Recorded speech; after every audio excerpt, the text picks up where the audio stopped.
Hello, Internet! Welcome to Tales Showcase. I'm the Watcher North, and I'm here continuing my year-long dedication to this reboot that a lot of people hate. Partly because the initial concept seemed fun, but mostly because I quickly realized all the work and research it would entail, and I hate myself. Today we're going to be talking about The Savage Hawkman, a series starring a character known best as someone less popular than the character introduced as his sidekick. Now, for those of you who are unfamiliar with Hawkman's long storied history, congratulations! Last week I mentioned that DC Comics is known for universe-reshaping events that seek to streamline their stories. Well, that occasionally helps more complex characters, but the Hawks, who were previously fairly straightforward second-string heroes, were screwed hard by the universe rewrites. And while they're by no means the only characters with horrifically complex backstories, the Hawks never seem to catch a break. Sometimes they're aliens from the planet Thanagar, sometimes they're ancient Egyptian royalty who have been killed and resurrected numerous times throughout DC history, sometimes it's both, maybe? In the animated series from the 2000s, they even allude to this confusion by having two distinct Hawkmen in the universe. I don't follow the Hawks very closely, so I don't know where they stand in this current continuity, but hopefully they have things at least somewhat sorted out, cause it's a mess. Now, I say all this because there's no mention of any of that in this. At least not in the first story arc. No coming from space, no resurrection, not even a Hawkwoman. For the first time in a long time, Hawkman has no baggage. He's simple and easy to understand. And I can't believe I'm saying this, I hate it. This was the first time I was going into Hawkman's story where I knew I wasn't going to look at him and wonder what bonkers origin he has. I was going to be able to disconnect and just appreciate the character for who he is. The problem was, this Hawkman is boring. The story, written by Tony S. Daniel with art by Philip Tan, opens with Carter Hall in the forest attempting to burn the Hawkman armor.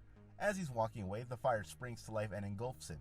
He then wakes up, seemingly days later, in his apartment. What's up with that? No time! He's called by his boss to help them decipher an alien craft that they found in the ocean. Obviously, there's an evil alien inside. It gets out and starts killing people, and Carter goes in to help. It's at this point he realizes that the armor has bonded with him, now materializing right out of his skin. The alien, later revealed to be named Morpheus, starts fighting and even absorbs some of the nth metal that the armor is made of, and eventually escapes. We then follow Carter as he tries to track Morpheus down, but unbeknownst to him, Morpheus has been captured by a secret corporation that's maybe sorta related to the government. Anyway, Hawkman eventually finds him and unwittingly releases him, leading to another big punch-up where Morpheus is defeated by being frozen solid. And then there's a stinger at the end of the 4th issue that leads into the next story where he fights the Gentleman Ghost or something. I didn't read it because I did not care for this. The story is fine, a little predictable, but it's not badly told or confusingly written. I think the biggest suffering point for the book is in its characters. We'll get to Hawkman in a moment, but we'll start with the supporting cast, cause it's barely there. Carter's boss, a researcher named Professor Ziegler, who specializes in extraterrestrial artifacts, has all the makings of a mentor figure. He's old, seems nice enough, and seems to hold Carter in a high regard. The pieces are all there, but instead, the two of them interact only twice in these first 4 issues. Even then, they barely have an exchange and are talking more to a group as opposed to having a conversation.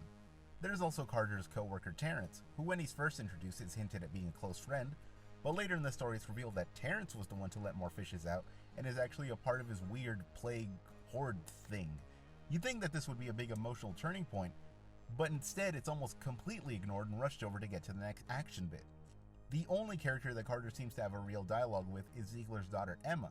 She's framed as the love interest of the story, by which I mean they have a couple conversations that are meant to show they care about each other and are a bit flirty, but it all comes off as disingenuous because they both have the charisma and personality of a brick.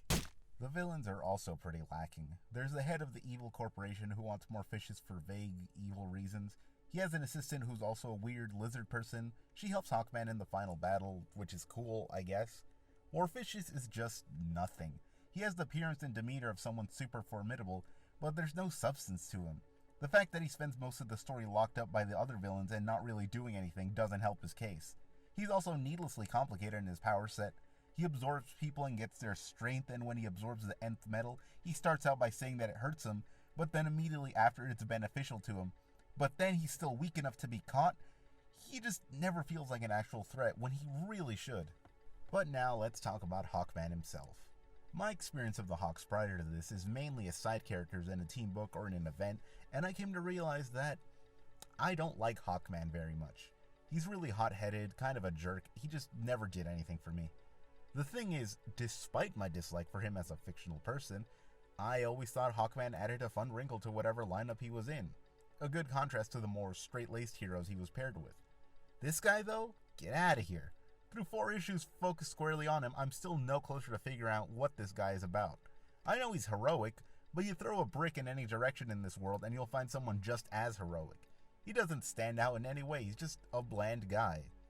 The thing is, maybe throughout the rest of the series they expand more on his character, and by the end, he's super compelling, but I'll never read it. The first 4 issues were such a nothing story that I have no interest in continuing his adventures. Look, I know I'm kicking this book, and it's in no way the worst comic I've read. It's not even the worst comic I've read on this channel. I was just expecting more. That said, it's not all lackluster. I quite like the armor being in his skin and acting as almost a reactionary element of his nature. It's kind of a throwback to the symbiote suit from Spider-Man in the 80s. I also quite like the artwork. Every major player has distinct features, no one is looking like a carbon copy of the other. It's good. There's also a little inconsequential detail at the end of the story where Carter and Emma are walking down the street, and Carter's wearing what seems to be a huge sweatshirt, cause, yeah, you would if you were built like a brick house. That's just really neat. Overall, I didn't like this. With only 4 issues, I felt like it was dragging way too much, and I just don't care to continue it. That said, as we're doing every week, I shall now pass judgment on whether or not it's a good starting point for new readers. Yeah, I guess. I don't think it's a particularly fun one to start with, but it's not really confusing, aside from the opening where the fire eats him or whatever. While I can't really encourage this book to be anyone's first, I guess if you're dead set on reading Hawkman, it's fine. But hey, if you like this video, I'd appreciate a like, really helps with engagement, and I'd really appreciate it. And if you want to see more of the New 52 reviews, consider subscribing. I'd love to have you along for the ride. But as always, thank you so much for joining me in this video, and I'll hopefully see you in the next one. Goodbye and take care.